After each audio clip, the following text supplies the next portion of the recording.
This is Steve Young for the Co-Roundtable. Some of you may have seen recently in the United States, there was testimony before our Congress about Facebook, which has, I can't remember offhand, but 2.8 billion users around the world, something like that. And lots of data is collected on people, and Facebook is always trying to design more ways so that people are on Facebook more time and can be exposed to advertising, and the advertisers will pay money to Facebook.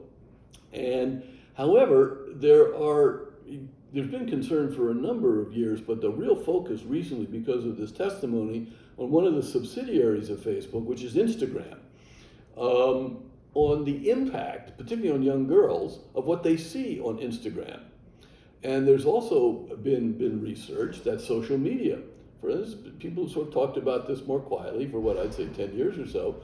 Social media, again, has negative impacts in many cases on young women. My daughter, for example, gave up Facebook a number of years ago because she found the various things that were being posted by her friends and others kind of made her depressed. Then there was something I read, which I had no idea about, that apparently some parents will take cute little videos and things like that of their children, especially young children, and they will post them up on the internet where they may go viral. And sometimes these kids apparently are then contacted and they're paid money, or there's various kinds of exploitation of children because of their images which are put on the internet. The question that this is raising is the product of Facebook and social media, Instagram, TikTok, and these other things, is it what they call a merit good? Is this a good which has very positive impacts on people? Or is it a different kind of good?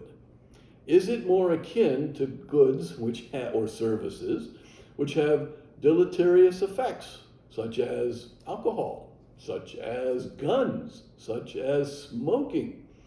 And then what does a free society do with free markets about goods which some people want to consume, either because they're aware of the dangers but they don't care, or they don't pay enough attention to the negative impacts? I also saw another article which I found interesting about this computer program called Slack, which is used by many companies. Inside the companies, it's a communications vehicle, but it too gets exploited apparently by individual employees who can use it to be out of place, out of course, annoying, more than annoying. They can be hurtful and harmful. They can be derogatory. They can encourage people not to cooperate, not to participate. They can point out flaws and shortcomings of other people.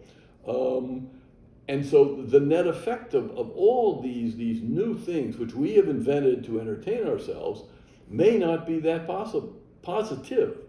What should we do?